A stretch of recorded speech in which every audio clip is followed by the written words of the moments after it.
All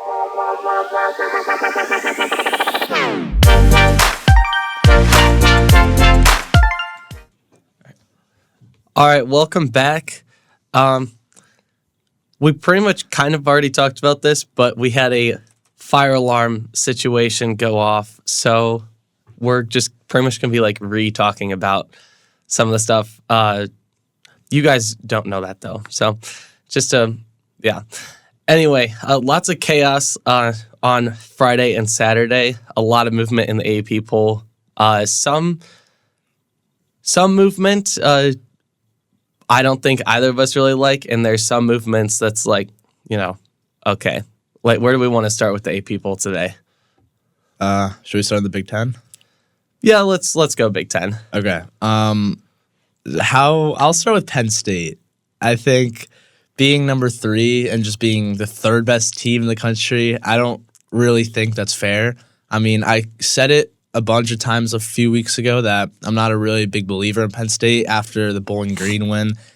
Now my point's starting to get proven a little bit more with the win at USC. It was really like nitty-gritty win. They only won by 33-30 in overtime. And because of that win, they got pushed to the third best team in the nation. I don't really believe that should be the case. Yeah, that's fair. Also, I like the I don't know if you did that intentionally, but the pun, the nitty lions. I didn't mean it, but I got it now. So that was good though. Good call out on that. I agree. Like Penn State, they've been keeping their games pretty close. I mean, they definitely showed adversity in that USC game, which I think that might be something that the voters in the AP poll took note of. Putting them above Ohio State, I don't know if I think it's more because Penn State, since they're 6-0, Ohio State's 5-1 with the in-conference loss. Penn State technically has a better shot of getting into the Big Ten championship and actually staying in the top 4 if for some reason, if it was Penn State versus Oregon and Penn State won, then they would be in that top 4. And it would just be, I guess, more justified. But for other Big Ten schools, like, kind of switching, I don't understand why Michigan is still in the rankings. I mean, they had a bye week, so they didn't really have a chance to show us why they didn't deserve to be in the rankings. But also Illinois moves up a spot after almost losing to Purdue, who right now is considered the worst team in the Big Ten. So I'm not really sure what was going on there with the voters. I mean, I will say, like, not just in the Big Ten, but in the entire top 25 throughout, there were a bunch of close wins and losses. And at least the AP poll was very consistent with how they did it. Like, I'll give you a couple examples. Like, Penn State, even though they beat USC by 3, they moved up 1. Then you have Illinois, who beat Purdue by 1, also in overtime. They move up 1. Pitt, they beat Cal by 2, and they move up 2. So, I mean, I think they're just kind of staying consistent. But how about, like, the boys in Bloomington? I mean, we didn't have to do anything. We still moved up 2 spots. I mean, I think it was a good week for Indiana fans to see them move up. And now they face Nebraska, who's on the rise. They have the second most votes outside of the top 25, just behind Vandy. They have 62. That'll be a very interesting game. But going back to your point to Michigan, yeah, I don't get how they're still ranked. I just think since they had a bye week, they had no way to prove whether they should stay or drop out. So I think really it's going to come down to the game against Illinois for the committee to like really see how they perform. Like if Illinois wins, they're going to move up a little bit. If Michigan wins, they're just probably going to take Illinois' spot based off of how everyone else in like 15 or below like does against their opponents next week. But everyone between 15 and 20 does have a bye week except for IU, Kansas State, and Missouri. So like Ole Miss, they have a break. Pitt, they have a break. Boise State, they have a break. So this could be a chance for Michigan if they want to make a name for themselves. They need to go out, get a ranked win versus Illinois and a Big Ten Conference win so that they can boost themselves in the rankings. Yeah, no, and since all those teams have bye weeks, that could be a chance for them to move up. And kind of speaking of Ole Miss, they took their second loss, in conference loss, to LSU in Death Valley in overtime.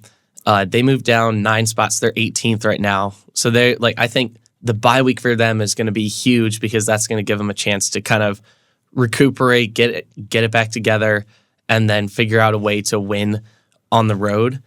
I think after the Georgia game, the way Georgia played against Mississippi State, I think Ole Miss could very well have a chance at beating Georgia when they play each other this year. When do they play each other? Do you know? They play November 9th.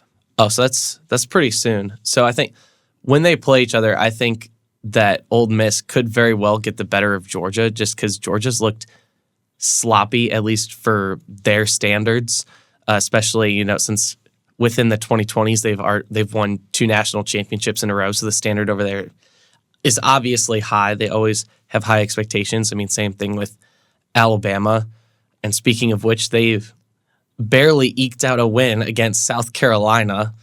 I mean, what is going on with the SEC this year? Like, it seems almost like the Pac-12 last year, where like everyone is kind of on the same level, and it's just like the conference is just cannibalizing itself. Well, you would think that would be the same thing with the SEC this year, but it's just kind of looking like the Big Ten's kind of taking over on their spot. I mean, the only confident team that I see in the SEC that can make a big push is Texas. I mean, they had that big win over Oklahoma, 34-3, and they were 18th ranked. So that was a crazy win. Like, I don't think anyone thought that they would win by 31, even though they're the best team in the country. But yeah, going back to the Ole Miss LSU game, there was no really like standout, I would say. Like, I mean, just like looking at the stats, like Dart played all right. He had 1 touchdown, 1 pick. It's not like he completely stole the game, but the loss by Ole Miss, that's going to drop them heavily now. They have to, like, I remember seeing Jackson Dart in his post-game conference. He was talking about how Ole Miss needs to win out. Otherwise,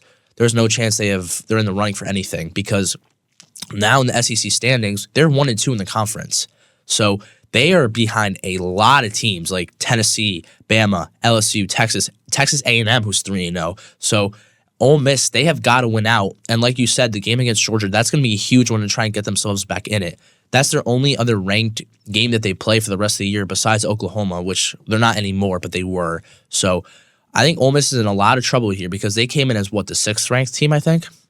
They were pretty high. Yeah, they were like either 5th, 6th, or 7th, somewhere in there. They were up there, and that's now 2 ranked losses that they have.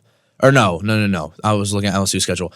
Yeah, Ole Miss is struggling now because they have the loss against LSU, and then they lost against Kentucky, who's also in the SEC, which is, you can't lose those type of games, especially if they're coming in unranked.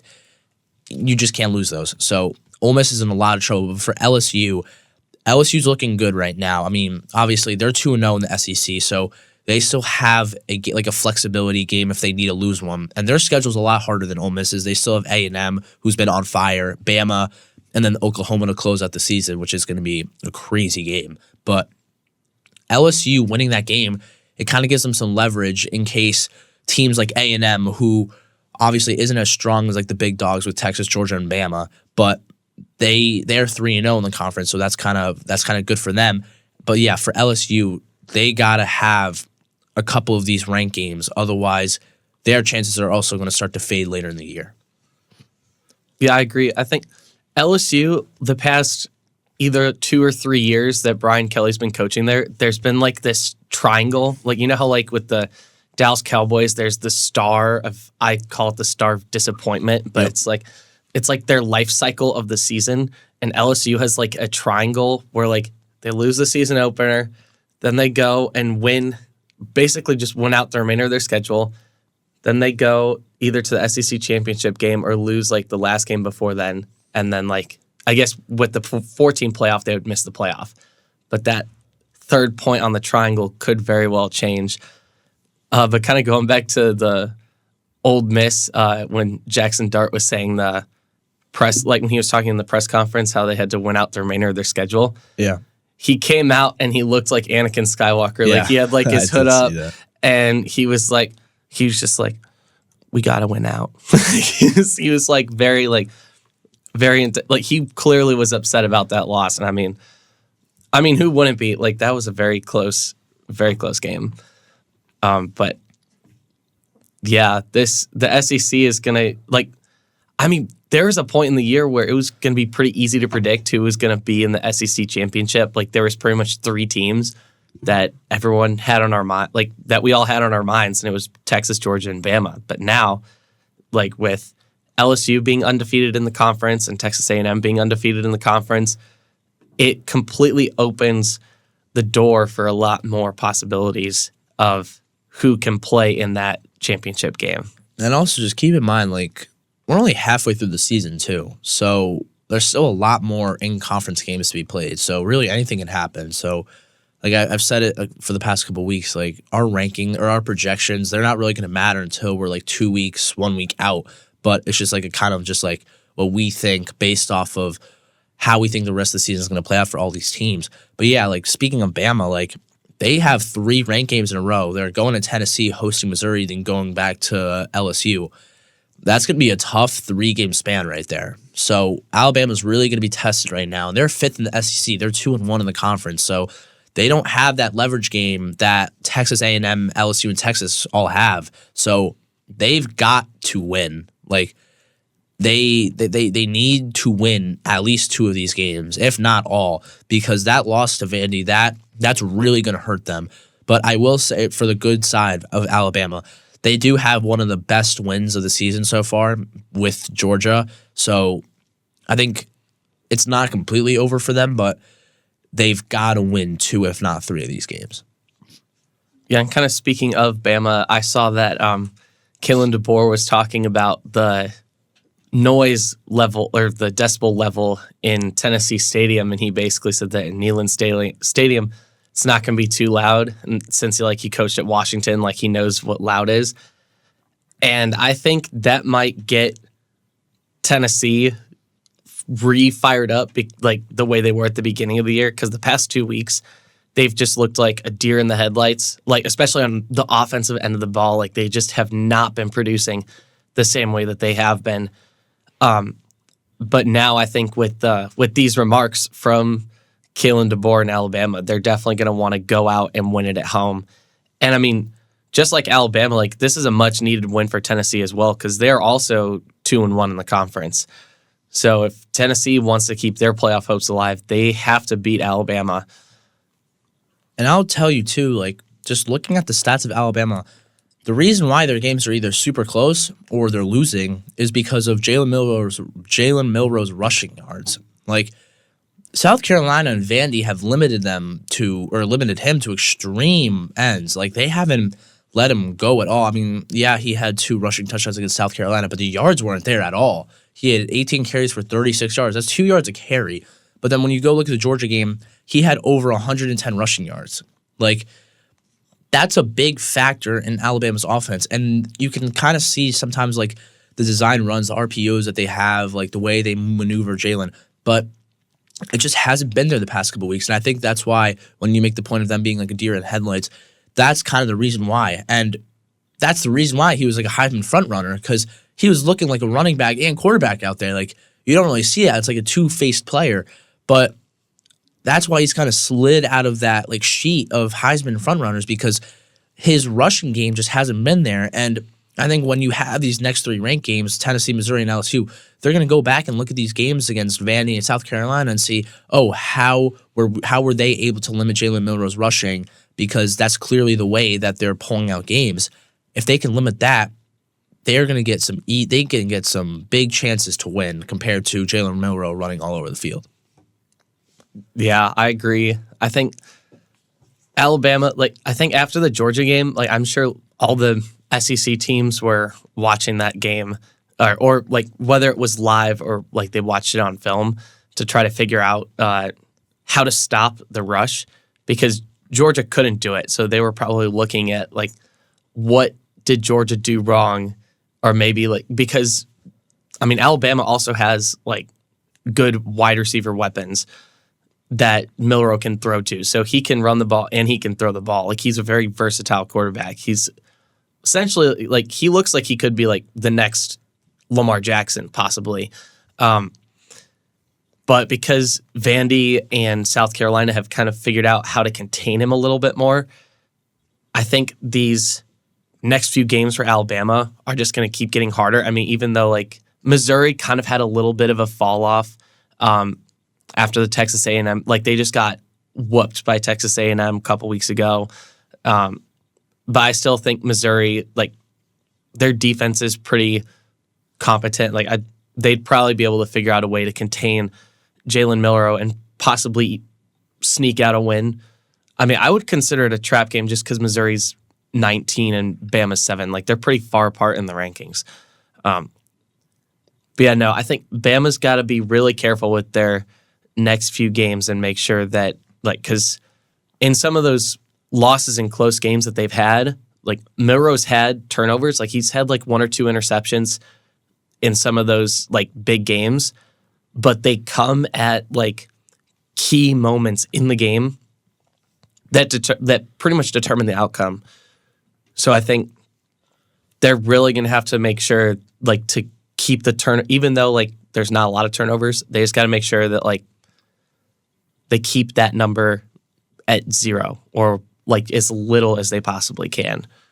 Yeah, and I'll tell you too, like, their next game against Tennessee, they've had a very similar past few weeks like Alabama. Like, they lost 2 weeks ago against Arkansas, like how Bama lost to Vandy 2 weeks ago. Then they both have close wins. Tennessee was over Florida, and then Bama was over South Carolina. So, like, you can tell both teams are still kind of shaken up from those losses because obviously they weren't expecting it. But now the game that they play against each other, that's going to be a very big tell of who's going to be a contender and who's going to be a pretender, especially in the SEC, because both are 2-1 in the conference. So really, if you lose this game, the chance of getting the SEC, that's kind of out the window. So you're at that point, you're only really playing for a spot from 5 through 11 in the top 12. So really, both teams know what's kind of on the line here. And I think Tennessee hosting Alabama, I think that's going to be just huge because of the crowd noise. Like, fans make such a difference in college football. And, like, just like side note, how Indiana's kind of hosted or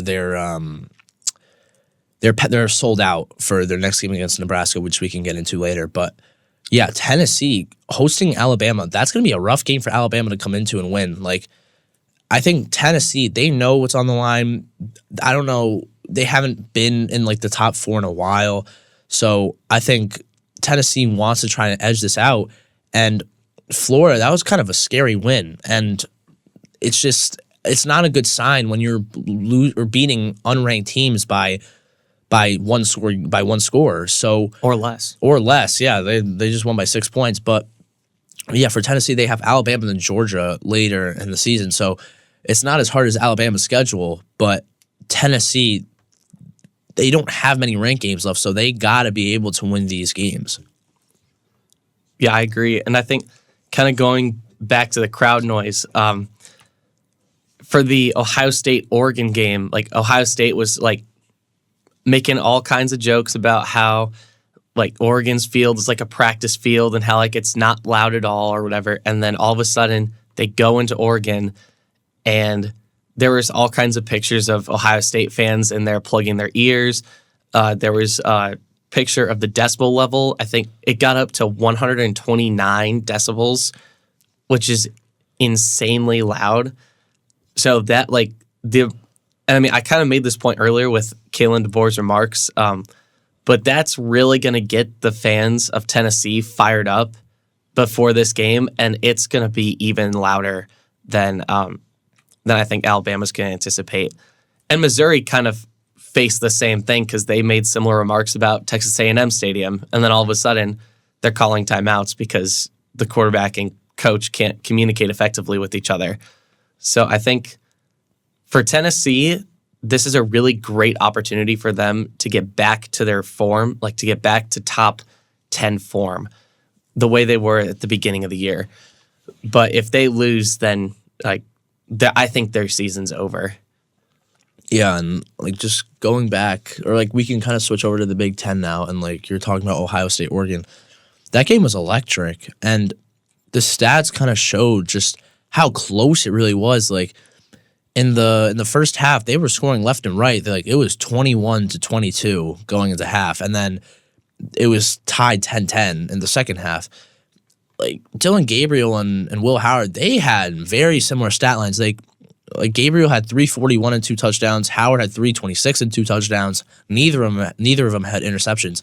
But I find it very interesting that early in the game, Oregon lost their number one option because of spitting, which that was a terrible thing to do. Like, why would you do that? You're going to sell your team out. And if they lost, he would have gotten, I don't know what, but he would have gotten a lot of trouble from his coach. But and his team. And they didn't have their best pass rusher either. Like, they didn't have their best pass rusher, who's also their sack leader. They lost their number one option, like, in the first half of the game, and yet they were still able to pull it out against Ohio State. Like, do I think Oregon's the best team in the country right now? No, just because of Texas's just dominant win over OU. But I think Oregon's kind of running the Big Ten. I think they're kind of standing out more than Ohio State and Penn State, even though Penn State's undefeated and they're undefeated in the Big Ten Conference. But I think Oregon's really starting to circle around that number 2 spot and maybe number 1 spot if Texas falls to a team eventually later in their schedule. But that was a big win for Oregon. And when the committee sees they're doing that without their 2 of their best players, when they come back, they're going to be unstoppable. So, yeah. Yeah, I think Oregon's definitely, like, at least for the Big Ten, is one of the, like, teams to really watch this year. Speaking of that game also, there was something that I kind of noticed in the game, like towards the very end. Oregon had 12 men on the field on the second to last play of the game. And even so, like, if Will Howard had completed the pass, Ohio State probably could have declined the penalty, but Ohio State was at like second and like 16 or something like that. Like, it was like second and long, and they left 12 guys on the field to get a penalty and also like have coverage. So sure, like, they would give up 5 yards, but they still like weren't in field goal range.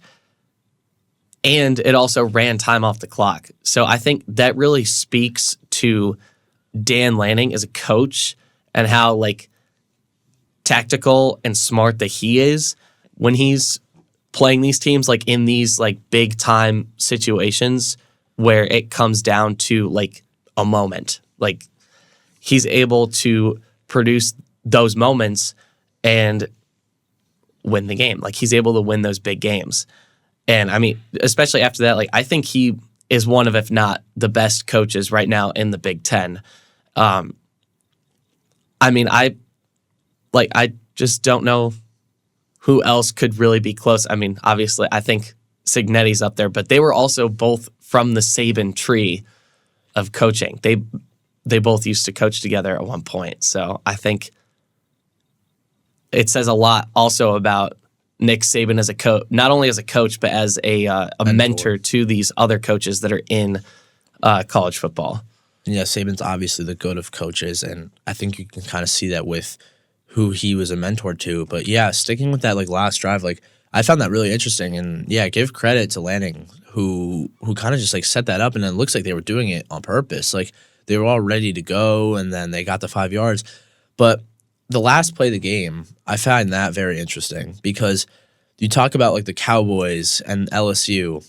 That was a very similar kind of Dak Prescott type play that Will Howard pulled. I think if he slid like 1 to 2, or not 1 to 2, like, actually, yeah, 1 to 2 seconds earlier, they could have gotten a field goal. Like, it's not like they were completely out of it. They were at like the 40-yard line. They were like inching up closer. So I think this very well could have been Ohio State's game if just like a couple things went their way. And, you know, like that penalty, like, even though it cut off time of the clock, like making it from second and 16 to second and 11, and Ohio State ends up winning the game if Will Howard slides earlier, that could have come back to bite Lanning and Oregon just in general, because they're giving them a better shot instead of from being from second and 16 to second and 11. But yeah, I think that was a great idea by Lanning, and just Howard, his just game awareness just kind of like faded at the end, even though throughout the season we've just seen him be like one of the top quarterbacks in college football. So give credit to Oregon and like you said about the whole coaching tree and stuff, like Indiana, like their game against Nebraska, that's going to be a big one. And we talk about how they're sold out for the first time in a couple years, and Rourke has been playing phenomenally. Like actually, most recently when they came out with the ESPN article about the top 25 players in college football right now, they had Rourke at 15. And when they were showing where they were previously ranked, he wasn't ranked anywhere. So it's good to see that Rourke is kind of fitting his way into that Hoosier offense. And just also to give credit to Cignetti, like you said, a part of the Saban tree, that he's been able to kind of coach up Rourke and coach the whole offense to kind of build that chemistry together and get to the point where they're 6-0, 3-0 in the conference with another big game on the line. They have to beat Nebraska. Yeah, that's going to be, I think it's going to be a very interesting game because Matt Rule is I like him as a coach too. I like what he's done with this Nebraska team. He had kind of a slow start with them, when he first got there, but he's really built something special with Nebraska. So I think this game between IU and Nebraska is really going to be a coaching battle for sure. I think it'll probably be close, but I think IU will probably pull it out. But yeah, I kind of want to go into. We haven't really talked about the Big 12 or the ACC, which, I mean, it's kind of weird to me that the Big 12 and ACC are more set, they have more set tiers than the SEC. Because normally I feel like it's the opposite. I feel like those conferences are normally way more chaotic than the SEC, and the SEC is always oh, well, it's Alabama and Georgia, and then it's LSU, Ole Miss, and Missouri, and then just going down the tiers. But now it's the roles have been reversed since the new playoff rules. And yeah, we can switch over to the Big 12. Big 12, they're really kind of shaping up to be a competitive conference. It's just BYU, Iowa State, Kansas State, they're all ranked. And Utah was at one point ranked until they lost to ASU, which I think they should be ranked, or they should be getting more recognition. But yeah, no, BYU, they're looking like a scary team. And don't take any credit away from Iowa State. They've been playing phenomenally. But BYU, they are looking very scary. I think they're the scariest team in the Big 12 right now. But in my rankings, I do have Iowa State taking the Big 12 overall right now, just because of how dominant they've also been. But that win against Arizona, I don't know if you knew, but the amount of hype they were getting and trying to get themselves into rankings, they had over 100 votes at one point, or 100 points. They got blown out 41-19 by BYU. That just shows how good of a team BYU is. And their one ranked game that they had was against Kansas State, who was 13th. They won 38-9. BYU, they're looking like a very scary team, and they can very well go 12-0. They don't have any more ranked games on their schedule. I mean, Utah was ranked, Oklahoma State was ranked, Arizona State, they could be ranked in the near future, but BYU, as of right now, they only have one ranked opponent on their schedule. And actually, speaking of which, they had SMU early in the season, who is now ranked. They won 18-15. So BYU, I think they have a very solid chance to win the Big 12. And I just think overall, Iowa State, Texas Tech, Kansas State, it's starting to shape up to be very competitive in that conference. So we'll see how that kind of transpires over the next few weeks. Yeah, on my list, I have BYU winning the Big 12. They just, like you said, even though they're ranked lower than Iowa State, they just look scary. They are a insanely scary team. I mean, what they've been doing to these other teams, they've just been ripping them apart, just absolutely tearing each team that they play to shreds. And I don't see them stopping anytime soon. And I mean, it only gets better for them because, like you said, they have no ranked games left on their schedule. So they can just keep going with their lawnmower across the rest of the schedule and just slice and dice up these inferior teams. I mean, Iowa State also looks pretty good as well. I mean, kind of like I was talking about with Oregon and how each moment counts. Iowa State is one of those teams where they take a moment and then they just build off of it and build off of it and build off of it, and then they just keep going. that game against West Virginia was starting to look like a trap game in the first quarter because Iowa State didn't score any points. West Virginia was up. But then Iowa State, they had a moment, and then they came back, and then they won. And then they got rewarded for it, unlike a few other teams that like won by more than one score, which I'm like, not to just randomly pivot or anything, but Notre Dame moving down a spot after demolishing Stanford, I think is wrong. But sticking with the Big 12, I think, like, as of right now, my championship game between the Big 12 is BYU and Iowa State. Like, they have full reign over the conference right now. They're both undefeated in conference play, undefeated overall. I just don't see anyone beating either of them right now in the Big 12 or just on the remainder of their schedules.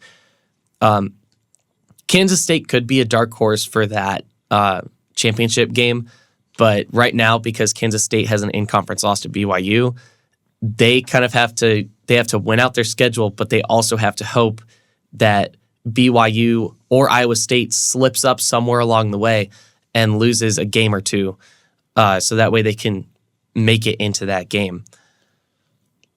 But yeah, I think the race for the Big 12 is pretty much between like those three teams. I mean, I don't really know if, I mean, Colorado was in the running at one point, but they lost to Kansas State. So,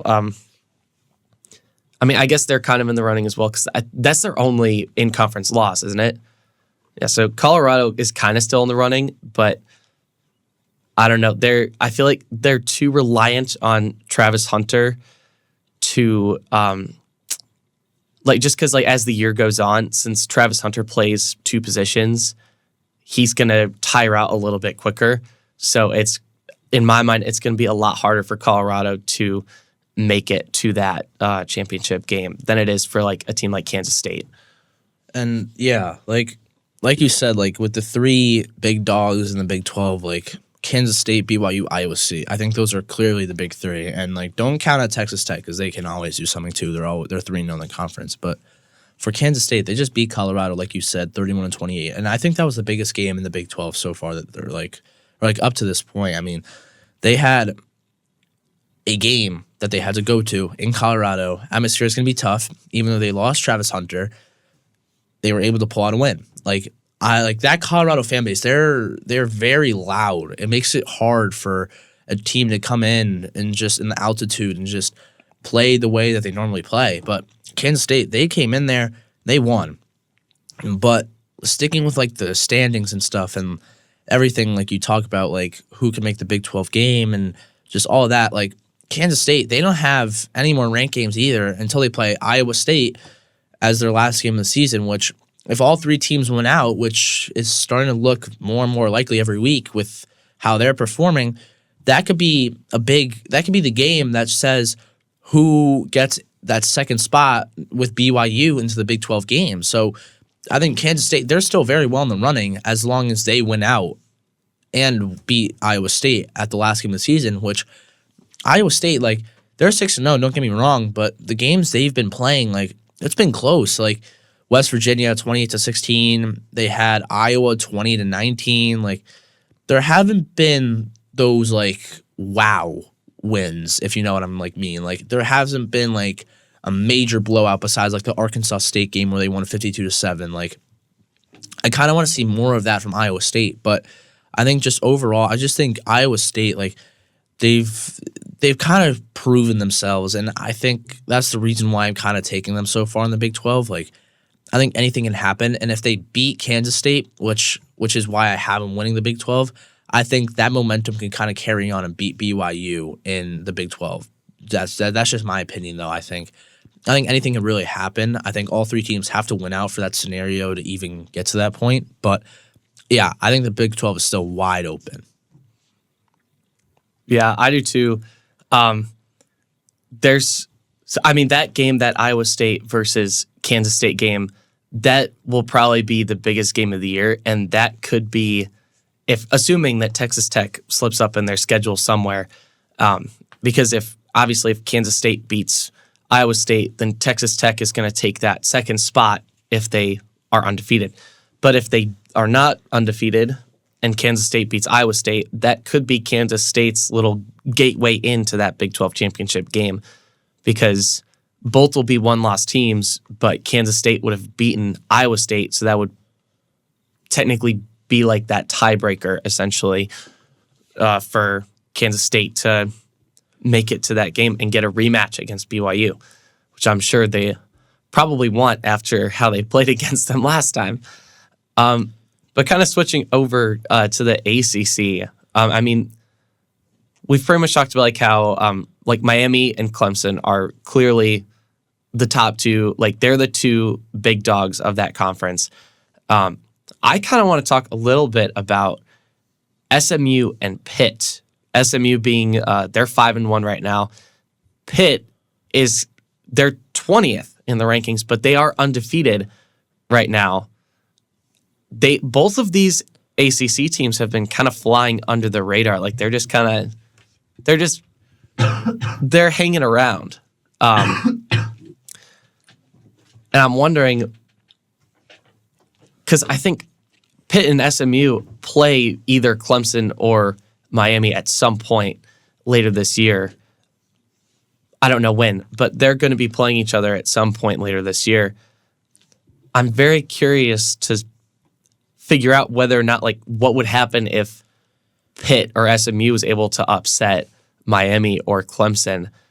Like, what would happen in the AP rankings as well as the ACC standings? Because I'm sure, like, that would make everyone at least a one-loss team, or like it would just everyone would be really close, and possibly there'd be like a tiebreaker at the end of the year, kind of like there was with the Big 12. There was like a three-way tie for the Big 12 last year. I'm wondering, like, if Pitt and SMU were able to pull something out against either Clemson or Miami, if we'd have a similar situation. Well, yeah, I think I completely agree with you. Like the big dogs being Clemson and Miami, completely. But the game that Pitt had against Cal, I think that was very interesting. I think the reason why is like when they played Miami, Cal, they lost by 1. So you can kind of say like Cal, they're not obviously a top dog in any way, but they were able to put up fights against their like fellow ACC opponents. So I think for Pitt being able to win against a solid Cal team who put up an amazing fight against Miami, made that a game, I think that was huge for Pitt, and I think that's kind of really what brought them up into the rankings to 22 and where they are currently. And for Pitt, like they play SMU on November 2nd, and then 2 weeks later they're hosting Clemson. So I think right now, if you're kind of looking at the ACC overall, I think it's kind of you can kind of figure out who the top dogs are compared to any other conference in the ACC. Like you have Clemson and Miami, but that could very well change. Like if Pitt ends up beating SMU and they end up beating Clemson, tides have changed, and it's just like Pitt, they're still undefeated in the conference. Like you said, with SMU and Miami, like all the ranked ACC teams are undefeated in the conference. Like I don't think you could really say the same about all the other conferences. Like the Big Ten, like obviously Michigan's ranked, they've lost, and Alabama, they're ranked, they've lost. So like in SMU, they're one loss. Well, overall, but oh yeah, one loss overall. Yeah, I'm talking about like conference. Well, yeah. But like it's still wide open. The ACC just. Like the tiebreaker, that's still very well in the cards. So it's just kind of how can these teams shape out and pull out against these like ranked opponents? Like Clemson, I don't really see them losing until they play Pitt. Like they've got a pretty breezy schedule up until that point. Like they play UVA, Louisville, VT, and then they go to Pitt. It's like Clemson, they're kind of in the driver's seat right now. Like I don't really see them losing up until that point, but obviously anything can happen. It's college football, so you can't really be definite about any team and who's going to place what. But right now, I think Clemson's kind of got the leading edge, especially since they're the only, undefeated conference team that has played 4 games. Yeah, Miami definitely has that edge there. I think with Clemson's schedule, I think a game, it's right before the Pitt game. I think that Virginia Tech game could possibly be a trap game for Clemson. Just because of, I'm kind of basing this off of the beginning of the year and also what Vandy has done since Vandy beat Bama. But Virginia Tech and Vandy had a very, very close game at the beginning of the year. And if they're if they're contending with Vandy and Vandy beat Bama, Virginia Tech is probably looking at Clemson with like their fork and knives in their hand, ready to set the table. But I think if Clemson overlooks Virginia Tech, that could lead to their downfall, I think. But I don't think that's going to be likely. They play November 9th. Like, it's pretty far down the line. But I think that could very well be a trap game for Clemson. Because Virginia Tech's a pretty easy team to overlook, in my opinion. But just based on what they've done earlier this year, they could be a problem for Clemson, possibly, or at least make it a close game, kind of like Miami having a close game with like Cal and Virginia Tech as well. Virginia Tech only lost 34-38 to Miami not too long ago, so I think Virginia Tech could really cause some problems for Clemson if they're not careful.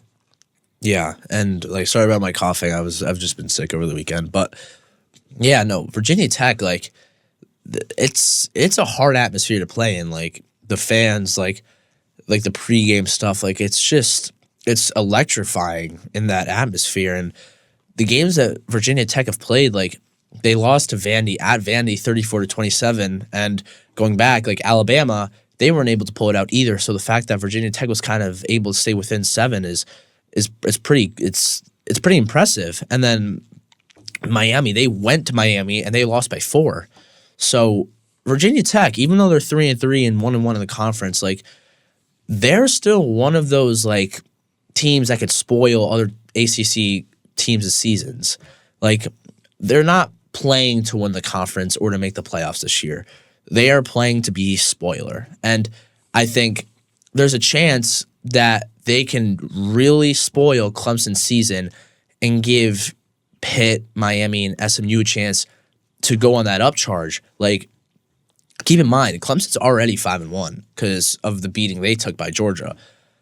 If they can't really afford to lose 2-3 games. Right now, I think if you kind of put the 12 playoff team picture together today, would they be in the top 8? I don't think so. Is there a chance? Obviously, but I don't think they would be in that top 8 right now just because of that one loss to Georgia. They can't compete with the big dogs. It's just Clemson's one of those hit or miss teams. They haven't played a ranked team since that Georgia game at the very beginning of the season. And yeah, Georgia was number 1 at the time, but losing to a number 1 team is different than losing to a number 1 team by 31, especially if you're already a ranked team. You can't go down like that, especially if you're Clemson. But obviously, they've slowly kind of built themselves up based off of how they've done against other teams. But I'll give you an example. The FSU game, we know how bad FSU has been all year. They only won by 16. That's not a really wowing type game that you would want to be that you would want to see. I think the committee, when you play these easier teams that should be wins, you kind of want to see these blowouts like they had against App State 66-20. That was a good win. That's kind of what you want to see. Are they asking you to score 50, 60 points a game? No. Do they want to see you kind of win by 20, 30? Yes. So I think when you're only beating teams by 16, by 20, it's just you got to be more electric with your offense and be able to hold teams on defense, because it's harder to kind of make a name for yourself when you're only playing unranked teams. And especially if your only ranked team that you're going to play is Georgia, it's not very motivating for the committee to kind of be oh yeah, this team's solid, let's slide them in. No. But obviously their only other ranked game is Pitt, but obviously you never know what happened at Pitt. They're in the 20s, they can easily slide out based off of one loss and they're gone. But yeah, Clemson has got to win against Pitt, and I think just that VT game, like that, I would also consider that a ranked game just because of how big the atmosphere is there, and just that like ACC rivalry, like in conference, like it's gonna be big. The crowd's gonna be there. They know what's on the line. So for VT is gonna try and play spoiler there. Like Clemson has got to win that game. Like no matter what, if they lose that, their chances of not only just being the ACC but being in the playoffs in general, that's like slowly going to start creeping out the door.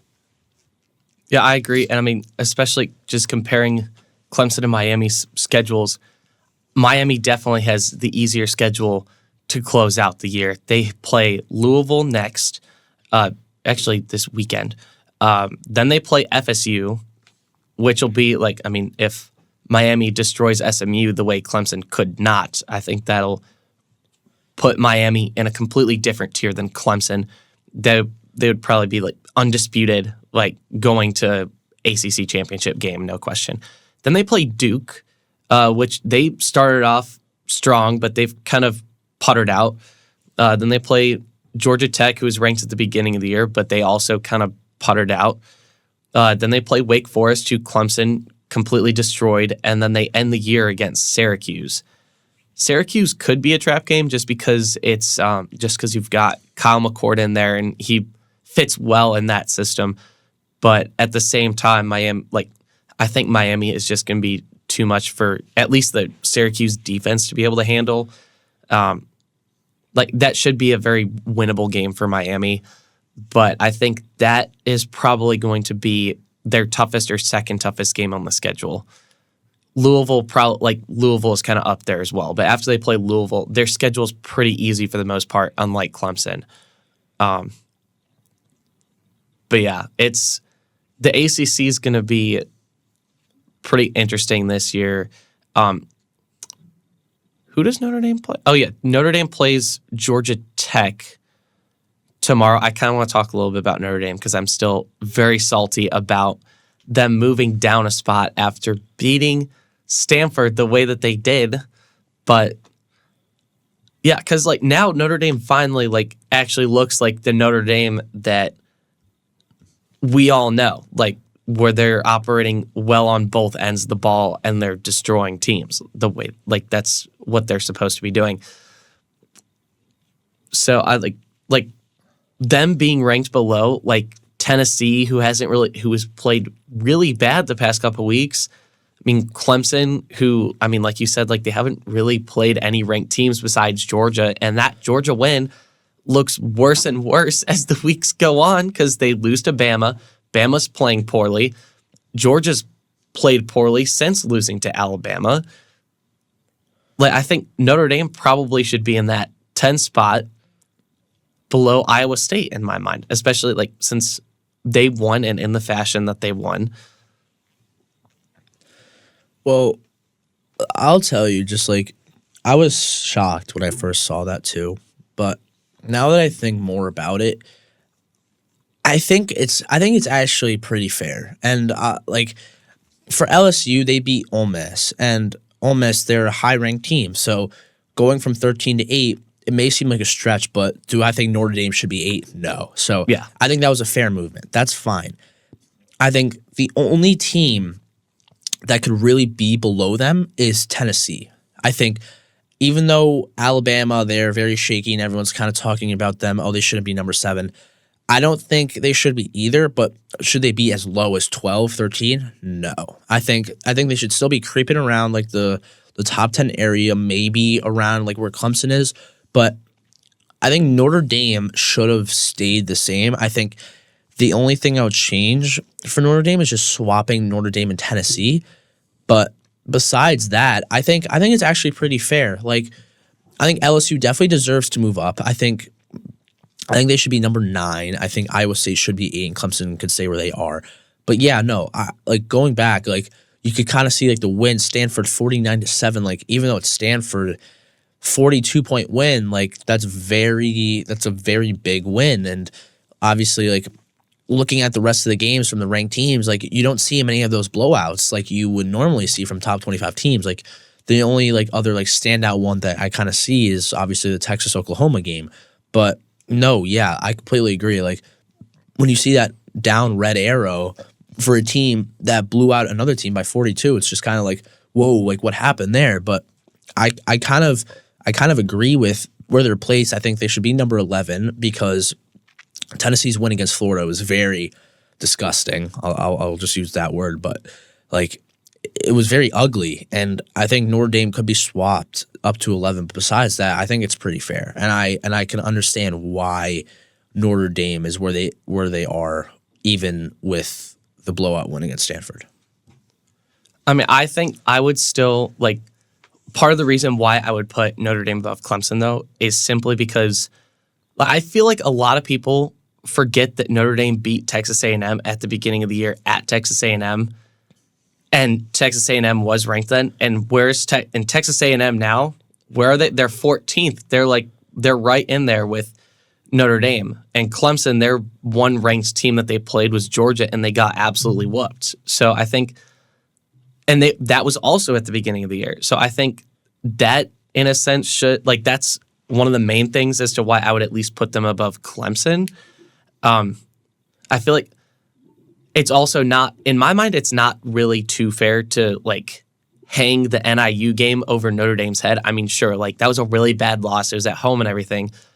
But like, how come we can hang that game over Notre Dame's head? But when it comes to Oregon, I mean, granted, Oregon did beat Ohio State last weekend. But before that, like Notre Dame had a very close game to beat to Boise State, and then they almost lost to Idaho. But before that, we just kind of forgot about those games. I mean, the Boise State one, that's kind of fair. But like, yeah, because Boise State is now 15th. So I think that's kind of fair for like to forget about that close win. But the Idaho one, I don't understand how like people just forgot about that so quickly. But like with Notre Dame, it's like, oh, they lost to NIU, so now we're just gonna like punish them for all of eternity. And yeah, and I'll also bring up one thing we haven't talked about at all. Like looking at Notre Dame's schedule, let's give credit to our soldiers, Army, Navy. Yes, they kind of they both cracked the top 25. So I think those are going to be two games that are going to kind of like settle where Notre Dame should be. But because now they have 4 ranked games instead of 2. But yeah, I want to kind of, if you're okay with that, I'm going to kind of like switch over to Army Navy because obviously like no one thought they were going to be in the top 25 at all. Like, yeah, I'll give credit to, I'll start with Army because they're number 23 and they're higher, but they just beat UAB 44-10, and they haven't had a 1 possession win at all so far this year. And the teams that they have left are not bad. Like besides Notre Dame, they have Navy at the end of the season, which that game is going to be ridiculous. Like that game is going to be crazy. Like at West Point, like I'll tell you, like that atmosphere is crazy. Like I remember going there one time, like watching an Army game. It was like a double overtime. I forget who it was against, but that was a crazy atmosphere. Like that was so cool. But those Army Navy games, those get crazy. Like you talk about like bigger rivalries and like bigger schools, but when you have like Army Navy games that are kind of like not on like the high tier, but they're still like well known like rah type game, like that's going to be a good game to watch, especially if they're both ranked still at the end of the season. And depending on how they do, like even though their wins aren't as good, they can potentially kind of keep moving up depending on if some of these teams are losing like the way they are. And you can kind of just see based off this week, like how a lot of these top 25 teams, they're not winning as well as they should be. And I think a lot of them could be on upset watch. And unfortunately, I kind of have to say, like, IU could be one of those teams with Washington, even though they got blown out. They have Nebraska. Like, you never know where their stopping point can be. You never know where Michigan could go fall. Like, I think they're going to go fall. Like, I mean, we'll just say it here. Like, Michigan or Illinois, one of those teams will drop out because they're both playing each other next week. So one of those will drop out. You have Pitt, who had a really shaky win over Cal, even though Cal's been solid.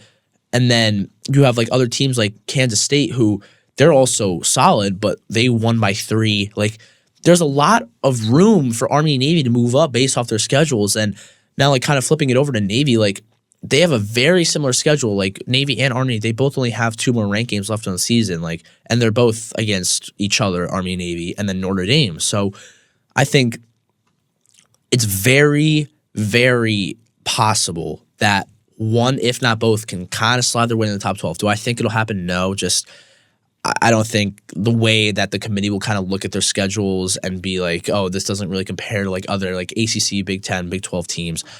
Like, I just want to give credit to them because the chance that you'll kind of see both Army and Navy in the spots that they're in right now, no one was really expecting it. So I just kind of want to give credit to them. And even though like their schedules haven't been as hard as many other teams in the other conferences, it's still cool to see how like the Soldiers are kind of bringing their way up into the top 25. Yeah, and they've been just whooping every single team that they play. Whenever I like see highlights, like the way that they run their offense is both of them just very interesting. And it's not like it's like they do like old football, like it's like old style college football, whereas like these other teams are constantly trying to do like something new. So like I feel like some of like the way they play, like it could easily sneak up on some teams like Notre Dame. Like Notre Dame kind of fits that mold where it's like, you know, they're trying to adapt their play based on like who they have on their roster because they bring people in from the portal and they're also developing players at the same time, and they have to make sure that like everything fits together, like the play style and the players, everything has to mold together well. Whereas like Army and Navy, they don't really bring people in from the portal. They have their system and they try to develop their players to fit that system. So it's like very completely different styles, like the old style versus the new style. It's completely different. I think like, especially since Navy doesn't play Notre Dame until October 26th and Navy doesn't play them till the 26th and Army doesn't play them till November 23rd. I think they could climb up the rankings during that time. Notre Dame might move up a couple spots, but if either of those teams take a loss to Notre Dame, I don't think it's going to hurt them. I mean, if anything, it would put them like evenly with Boise State because both would have lost to like top 15, possibly top 10, depending on where Notre Dame is after they play Georgia Tech. They could squeak into the 10 spot if some of those top 10 teams lose a game. But they would all have like that like blotch on their resume. And yeah, and like you like I'll go back to the point that you were talking about with like old school football, like I'll just kind of reference it again, like the run game for Army, ridiculous. Like when I went, I was not like very little, but I was at that spot where I was just like, just throw the ball. Like you want to see him like throw the ball through the air, like make more action. But Army, they're a very old school type of like football, like the way they play. Like just looking at their stats, which I find very interesting, they have 46 total passing attempts. And then they have 323 total rushing attempts. And their leading rusher is their quarterback, Bryson Daly. He has 738 rushing and 482 passing. Like that's just like that is not I'm not going to make a joke about it, but like you talk about how like Lamar Jackson in the NFL, Jalen Milroe at Alabama, like the running backs, that is exactly like the definition of it. But he has been so good in like leading the Army team like just to where they are. Like his ratio from TD to INT is 6-0. Like he doesn't have any interceptions so far this year, and he has 14 on the ground. So in total, he has 20 touchdowns and 0 interceptions. Like that is insane. And I think he's been outstanding with the way he's been doing it with Army. And I just think like they can kind of keep themselves pushing in the American Conference, like it's just I don't know, like it's very different, and I find it very interesting that the old school like football way is kind of bringing itself into the top 25 when now all you see is just kind of like, oh, who has the most passing yards, like the Heisman, like it's just going to come down to most touchdowns, like least amount of turnovers. But Army's kind of making a name for themselves, like even though they don't have a Heisman front runner, like they're still kind of pushing themselves into the top 25, and it's cool to see that they're bringing the old school type of football back to like the entirety of college football. And I think overall it's like really just cool to see. Yeah, I agree. And I think with that, we probably should talk about what our 12-team playoffs are going to look like, or what they look like now after last weekend. Texas is still at 1. Oregon takes Ohio State's spot at number 2 since, they beat them respect to head-to-head. Miami at 3, BYU at 4. And then for Big Ten, I have Penn State at 5 and Ohio State at 6. I mean, those are like interchangeable. But since Penn State is undefeated and Ohio State has one loss in the conference, I put them above. I have Clemson at 7, Notre Dame at 8, Iowa State at 9. I feel like Iowa State and Clemson could be flipped, but I think Notre Dame would probably stay at that 8 spot. And then I have Indiana at 10 because I still think they have a shot at the 12-team playoff. Even though, their schedule is going to get really hard later this year, but I think they could pull it out. I have LSU at 11 after that win against Ole Miss. They're kind of they're a dark horse for that SEC championship, so I'm going to put them in there. And then I still have Boise State at 12, but I feel like Boise State could easily be switched out with Army or Navy at this point, just because of the way that they've been playing. I mean, all 3 teams have been playing phenomenally, for group of 5 teams. So, for me, it's almost like a 3-way tie with them. And then for me, I have Texas and Oregon at the 1 and 2, which I agree with you with. I think just overall the head-to-head, and I just think Oregon as a Big Ten team, they're just looking like the best team in that conference. So I kind of have to respect that, put them at 2. I have Miami as my ACC. I'm going to disagree with you here. Iowa State is my Big 12. Obviously, anything can happen. I think BYU can also be in that spot. So, but for right now, I have Iowa State. I've switched it around a lot. I think I remember 2 weeks ago I had Kansas State. Then last week I had BYU. Now I have Iowa State. But I think if there's one team I'm going to stick with, it's got to be Iowa State. At 5, I have Ohio State. 6, I have Penn State. I think just overall, I think Iowa State, they're just better than Penn State. I think they deserve to be ahead of them. At 7, I have Georgia. At 8, Clemson. 9, LSU. 10, Bama. 11, Notre Dame. And then 12, Boise State. So I think just in general, a lot of things can be changed. We're being halfway through the season. I think a lot of the teams that we have in our 12-team playoff prediction, I think we thought a lot of them were going to be there. I just don't think in the right order necessarily. But yeah, it's going to be interesting to see how the rest of the season shakes out. Yeah, no, I mean, I think the one key difference between ours was that I basically booted Georgia and Bama out of the 12-team playoff. You have them in. But I think that really speaks to how the 5 through 12 slots are really up for grabs. There are so many teams that could easily slip in and out of those spots by the end of the year. There's just so much chaos this year. This is probably the most competitive year that it's been, because normally I feel like it's always either Georgia or Bama that are always up there. Oregon and Ohio State are also 2 teams that are always up there with Georgia and Bama as well. It's almost it's always the same 4 to 6 teams. Clemson also is one of those teams, and Notre Dame, they're kind of in that they're the 6 basically that are always in there at some point. Obviously, there's been a couple outliers in the past with Cincinnati and TCU, but most of the time those are the 6 teams that are consistently in that top 4. But this year, it's like that's not really the case, which I love that for college football. And like you talked about like the snubbing from last year's playoffs, like the whole FSU thing and like all that.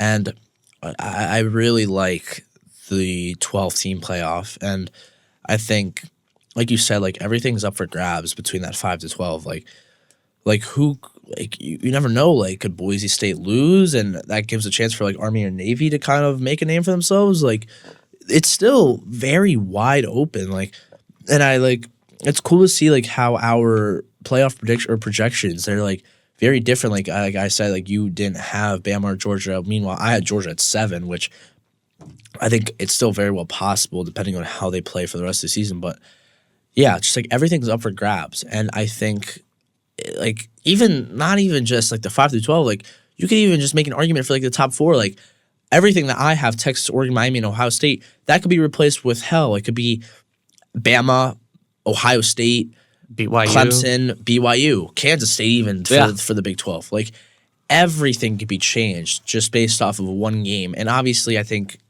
the main conference that everyone's gonna have eyes on is the SEC, just because of how many more ranked games everyone has left, and just how competitive that is, and who's trying to play spoiler, who is trying to still keep their name up in that conversation and be in the top 12. Like everything is still up for grabs. So it's just going to kind of be interesting to see how these next few weeks kind of change the whole projection. So I think overall it'll be very interesting, and I'm very excited to see what happens. Yeah, I mean, kind of going off that too, like before we finish up, I think like if enough teams slip up, we could very well have 2 group of 5 teams, maybe even 3 in this 12-team playoff. I mean, especially if Army and Navy are able to pull off wins against Notre Dame, I really think that is entirely possible if like LSU slips up or Bama and Georgia keep slipping up. Like that just leaves room for those teams to just keep going up and in. And I think that would be just insane to see, because I mean, we never see like we never would see like a group of 5 team in the playoff, like if it was last year or the year before with the 4-team playoff, or before that when it was the like when it was just the top 2 teams in the AP poll that would play each other before the 4-team playoff. Like there's just so many more possibilities. Like even though like the 12 spot is designated for group of 5, like they could possibly claim more spots if they keep playing the way that they're playing. And obviously, like too, like Boise State, like we've been talking about, like, oh yeah, they have it on lock. Like the way Army and Navy have been playing, like they're coming. Like they're going for that spot, and maybe not even just that. Like I have Notre Dame in my 11. If they beat Notre Dame, boom, like they could slide on in. Like anything can happen, and I think like just the way Notre Dame has been playing since the NIU loss, they're kind of on the up and coming. So when you have Army or Navy going to play them, like the committee's going to see like, oh yeah, Notre Dame was good at this point even after the NIU loss, and Army wins, then Army is kind of pushing them up closer in like the voting. And I'm happy that they're kind of getting the recognition they deserve, because being 11-0 combined, it's like no one would have ever thought of that coming from the Soldiers like that. So I think just overall, like it's just kind of crazy. I mean, like just looking at the rankings, like seeing Army above like the reigning national champion, like who would have thought that would have ever happened, right? Like even though you're losing like J.J. McCarthy and all those people, like you still have like Donovan Edwards, like you still got a strong team. And like even though like Michigan's having like a big quarterback problem, just like the way they've been playing, like it's still crazy to me that you have a team like Army who, like you said, they don't utilize the transfer portal like that. They have their own system. They're using like old school type of football. It's just cool to see Army being pushed ahead of Michigan. Like everything is up for grabs. And it's not like the NFL where you have like the top dogs, like you have the Chiefs, you have the Ravens, like all that. But in college football, there are like 50 to like, there are like 30 to 50 teams that are really in the mix. And I think the Army Navy is a perfect example of what we're seeing this year. Yeah, I agree. And with that, we are out of time. But we will see you guys next week. Lots of games to be played. There's going to be so much to talk about next week. I mean, there's always so much to talk about. I mean, that's why we pretty much always that's why we're on for an hour, because there's just way too much to talk about. So we could be on here for 3 hours if we really wanted to. Yeah, no, we really could. We could easily be on here for 3 hours if possible. But see you all next week. And for all the Hoosiers, happy homecoming. Let's go.